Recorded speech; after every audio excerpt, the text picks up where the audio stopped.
¿Qué tal estáis todos? Dejadme que os cuente algo. A principios del año 2001, en medio de inmensas protestas unánimes internacionales, el gobierno talibán que entonces gobernaba Afganistán decide volar los Budas de Bamiyan, un lugar de ese país. Pusieron una cámara y directamente para el mundo, transmitido prácticamente en directo, volaron unos Budas de muchos metros de alto, prácticamente únicos en el mundo. Se perdieron para siempre. Esto levantó un clamor que los hizo tremendamente impopulares. Unos meses después, por una coyuntura política internacional, Estados Unidos invade Afganistán, echa a los talibanes y 20 años después han regresado. La pregunta es sencilla. ¿Y ahora qué? Con estos precedentes, ¿qué va a pasar en Afganistán? ¿Qué va a pasar con su arte, con su cultura, con su historia, con su arqueología, con sus gentes, con su futuro y con su pasado? Es una pregunta que se hace en un momento, pero tiene muchas variables. Yo estoy aquí para contaros unas poquitas, para entender un poquito de cómo el pasado de Afganistán afecta a su presente y a su futuro, y para deciros por qué Afganistán, uno de los países que actualmente es más atrasado, más peligroso, más conflictivo, nos puede enseñar muchas cosas que han sucedido alrededor suyo y en su suelo a lo largo de la historia. Si me acompañáis, mi nombre es Fernando, mi nick en las redes es educogratis y espero que a lo largo de los próximos minutos os dé unas pequeñas pistas, apenas pinceladas, para comprender ese país. Sin más, os voy a decir lo que os he repetido hace un momento.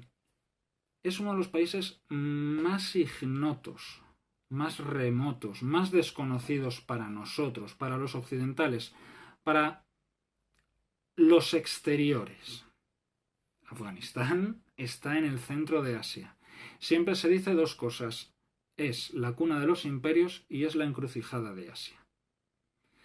Las dos veremos que son moderadamente ciertas, pero las dos necesitan matices.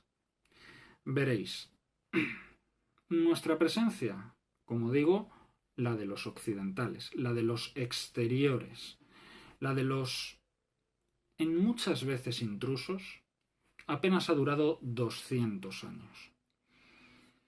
Hay relatos de viajes, algún relato medieval, por supuesto tendrá una determinación importantísima el viaje de Alejandro Magno. Alejandro Magno es un conquistador griego que empieza en Macedonia, en lo que hoy es Grecia, en Europa, y acaba a las puertas de la India, en lo que hoy es el río Indo, que está en Afganistán.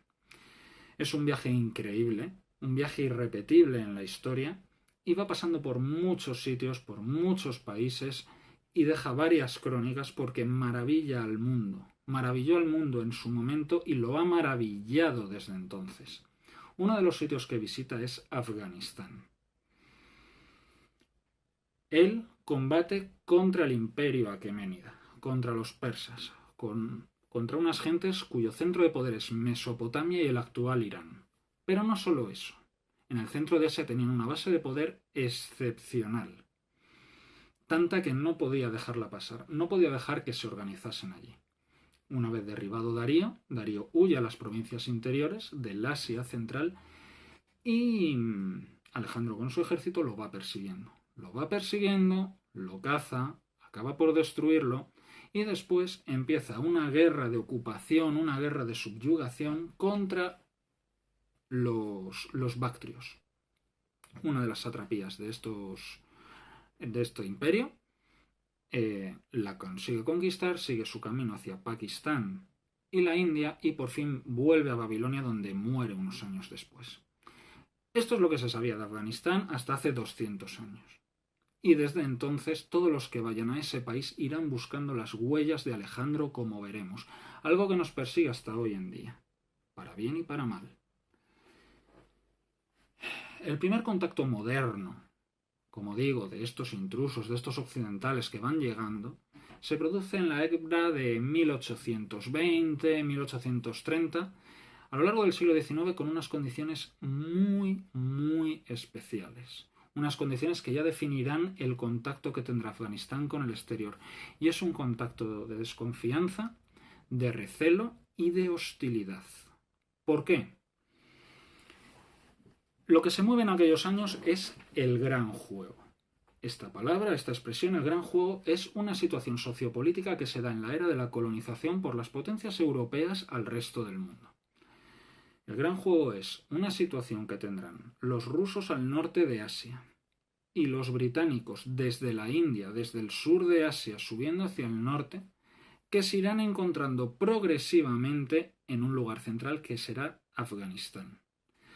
Afganistán va viendo dos cosas. La primera es que los rusos primero colonizan desde su zona central hasta el Pacífico y van bajando hacia el Turquestán. Turquestán es una palabra que ahora no se usa. Son los lugares habitados por gentes de etnia túrquica. Hoy se usa Uzbekistán, Kirguistán, Kazajstán, Tayikistán, Afganistán. Pero vamos a llamarlo Turquestán por aquello de resumir, no tenemos mucho tiempo.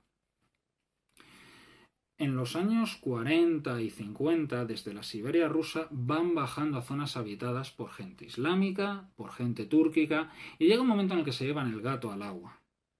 Todas esas repúblicas que veis en un mapa, que son las centroasiáticas, en su día fueron colonizadas y oprimidas por los rusos. Eso empieza a mitad del siglo XIX.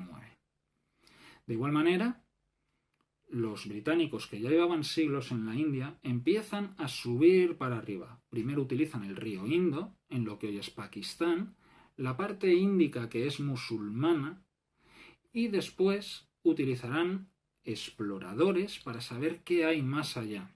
Hay una serie de montañas, el Hindu Kush, el Himalaya, el Pamir, que les separan el centro de Asia y solo unos pocos pasos que les sirven para explorar. Van a mandar exploradores. Van a ver esto, van a ver aquello, quién hay aquí, cómo se organiza, si tienen un ejército grande, para que cuando llegue el momento entrar y quedárselo. Y eso lo van a saber los afganos. Los afganos van a tener 3 guerras con los ingleses en el siglo XIX y siglo XX. Guerras por su independencia. Debemos de pensar que cuando se habla en la tumba de los imperios no siempre ha sido así. Alejandro entra en la antigüedad, entra a satrapías del imperio aqueménida, del imperio persa, las conquista, se establece un reino de griegos en Asia Central que se quedan allí, no sé si decir aislados, pero desde luego se quedan viviendo varios siglos. Luego ese espacio es recuperado por los persas, luego cae, luego hay imperios de las estepas, luego las tribus afganas se unen. Digamos que esa atomización que vivimos y que hemos visto los últimos 50 años no siempre ha sido así. Ha habido imperios y ha habido entidades estatales estables en Afganistán. Una de ellas va a estar luchando durante todo el siglo XX, durante todo el siglo XIX, contra los ingleses, que les organizan guerras para entrar y controlarlo todo, y contra los rusos, que ya les han conquistado, digamos, a sus vecinos del norte. Bien. Primera clave. Siempre, siempre, siempre desconfianza entre el extranjero. El conocimiento de Afganistán, la arqueología, el arte, la cultura, la historia, todo va a estar determinado por unas pequeñas ventanas que serán más pequeñas que la cerrazón normal ante los extranjeros. Aquellos a los que les interese el arte, la arqueología, la historia de Afganistán, verán que muchos de los relatos, muchos de las imágenes, muchos de los objetos los toman exploradores decimonónicos. Gente que va allí y dice, bueno, pues llegué a este sitio, había una estupa budista y me metí, saqué, había una cámara central, me dediqué a sacar lo que había y me lo llevé. Sabemos, por ejemplo, que uno de los exploradores más prolíficos en los años 1830 es un inglés que se llama Charles Mason, pero no se llama así, es un hombre que lleva una vida de película, un explorador de película. Este señor está destinado al ejército de la Compañía de las Indias Orientales, que en aquel momento no es una compañía privada, no es exactamente Inglaterra, pero sirve a los fines. Está destinado en el norte de la India y decide desertar. Y ya que decide desertar, tiene que salir corriendo y lo que hace es tirar para el norte. Cruza Pakistán, cruza Afganistán, cruza partes de Persia y por el camino, lo que os digo, va observando, va contando lo que hay, va haciendo amistades locales y se encuentra pues sitios antiguos, sitios bonitos, sitios donde le dicen que hay cosas, va y lo pilla. Y esto va a ser otra de las características. La arqueología, la historia, el arte de Afganistán se va a definir por ser un arte saqueado. Os voy a hablar de épocas posteriores en las que ha habido unas poquitas excavaciones, unos poquitos estudios, unas poquitas cosas, pero con la incertidumbre, con lo que era el signo de la época y, y con la cerrazón del país que ha estado cerrado durante muchas temporadas, realmente muchas veces tenemos que fiarnos de los detalles, de los libros que dejaron los viajeros, de los objetos que se trajeron consigo. Este señor, que fue un desertor y que estuvo por varias partes de Asia Central, se trajo una colección de 32.000 monedas y algo semejante de objetos. Esto sigue saliendo en los libros de la profesión durante una y otra vez porque muchas veces pues, la guerra y el saqueo ha destrozado los sitios que visitó. Para él eran nuevos, para él estaban bien. Y luego quedaron destrozados, que si la guerra soviética, que si la guerra de los talibanes, que si el saqueo sistemático del país desde siempre. Pero tampoco vamos a pensar que los talibanes tienen la culpa de todo. Los propios rusos, que ya se estaban metiendo por el norte, te cuentan cómo paran mucho por una ciudad centroasiática que no está en Afganistán, está un poquito al norte, que se llama Bujara. Bujara era un gran mercado. Y cuando los afganos descubren que a los rusos también les gustan las antigüedades, antigüedades que van formando colecciones en su país, que van formando colecciones en Europa, pues deciden dárselas. Hay un gran bazar en Bujara en el que tú puedes ver montañas de monedas de otros periodos, de plata, de bronce, vienen anticuaristas y vienen y ta. Algunos de ellos te decían que los propios lugareños decían, no, antes las fundíamos, pero bueno, como para vosotros tienen más valor, pues os las vendemos. Bien. Lo que os quiero decir es que hay un primer periodo de exploración de uno de los lugares más remotos del mundo. Pensad que la Amazonía empieza a estar bastante bien cartografiada a finales del siglo XIX. Las fuentes del Nilo, el centro de África, las selvas de Borneo, en fin, una serie de sitios. Y Afganistán tiene que esperar al siglo XX. Al siglo XX. Todas estas cosas tipo Indiana Jones salen de escenarios como este. Primer momento. Hostilidad y cerrazón. Hay un primer momento de apertura que se origina en los años 20 del siglo XX. ¿Qué es lo que ocurre? Acaba la última guerra afgano-inglesa y se decide lo que va a pasar con el país. ¿Qué va a pasar con el país? Va a ser un estado tapón, ni para ti ni para mí. Rusia, tú ya tienes el Turquestán. Quédatelo. Yo, como británico, me interesa el Raj, esa mezcla que era Pakistán, India y Birmania, el sudeste asiático, el sur de Asia. Y mira, ¿qué te parece si tú y yo no nos pegamos y dejamos este estado tapón, que es tan difícil de entrar y donde nos han pegado tanto, y ya está? Se permite que Afganistán sea un estado independiente con un gobierno que va a estar funcionando, ¿eh? Va a estar funcionando. Eso que decíamos del país atomizado, ingobernable, etc., no es verdad. Se llevaría con otros estándares, con otros problemas, pero durante el siglo XX Afganistán fue un estado gobernable y gobernado. Y, para lo que nos interesa, tuvo una iniciativa.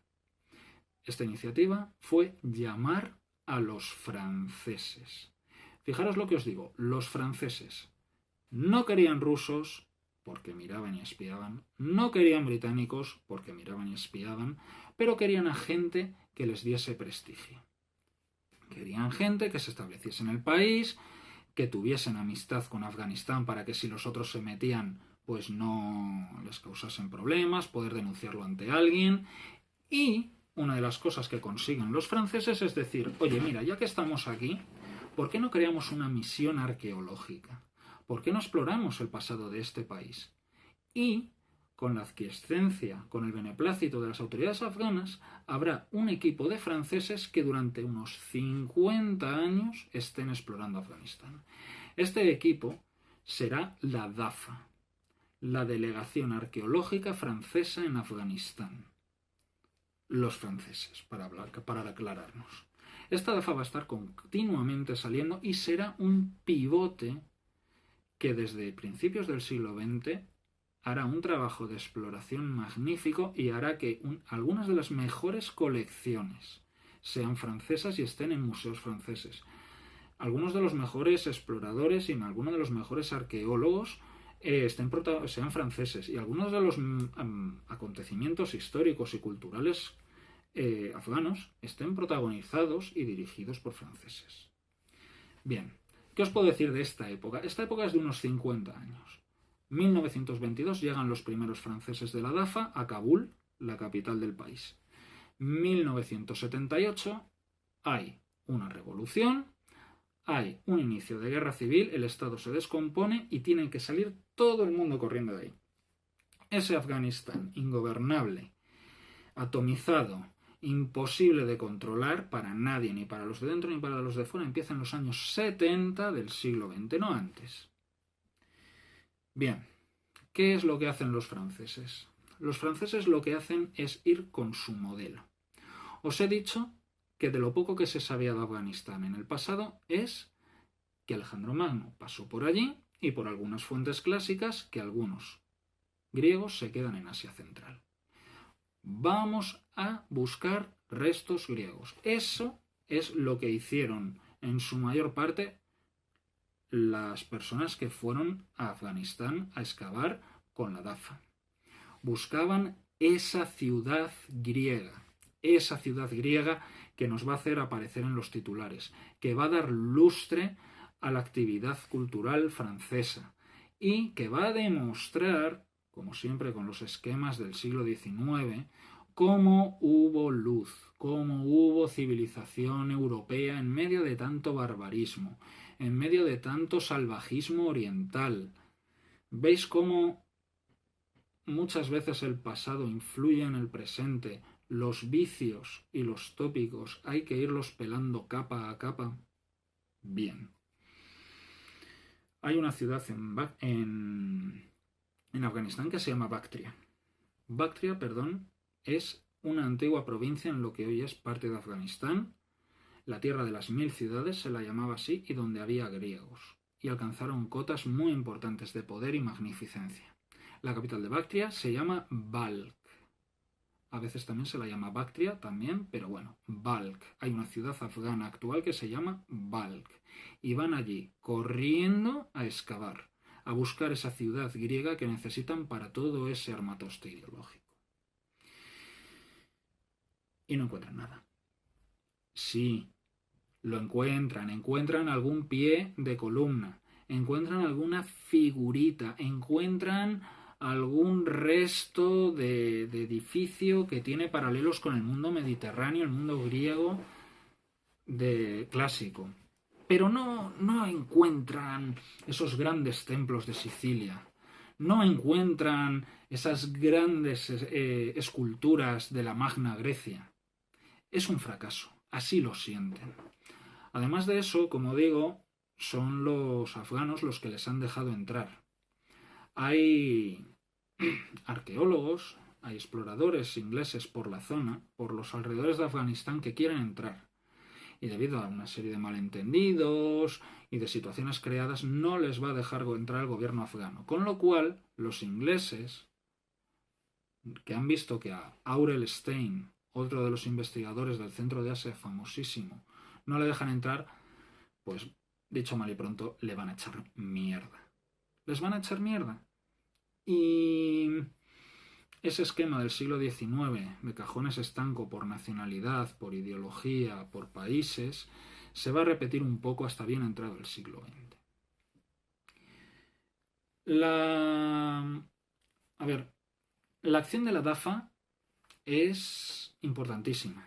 Es importantísima, pero esa ciudad griega que buscan durante muchos años no la van a encontrar. Van a encontrar otras cosas, van a encontrar restos de civilizaciones anteriores, restos de civilizaciones posteriores, van a encontrar sitios. Bamiyan, lo de los budas de Bamiyan lo van a estar viendo, le van a estar fotografiando, etc. Pero les falta la guinda del pastel. Es que queremos esa presencia griega, queremos ese yacimiento griego. Eso lo van a encontrar, por fin, por fin. Y logró portadas mundiales en los periódicos, lo van a encontrar en los años 60 en un remotísimo sitio de Afganistán. Van a encontrar su ciudad griega, en piedra, con sus monumentos.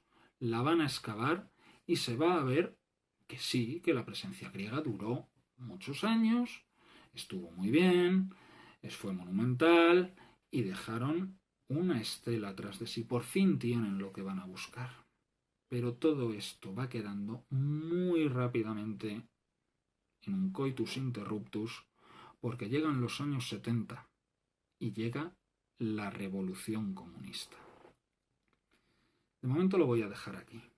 Digamos que se cierra uno de esos capítulos de apertura, se cierra una manera de ser en Afganistán y empieza la historia oscura de ese país.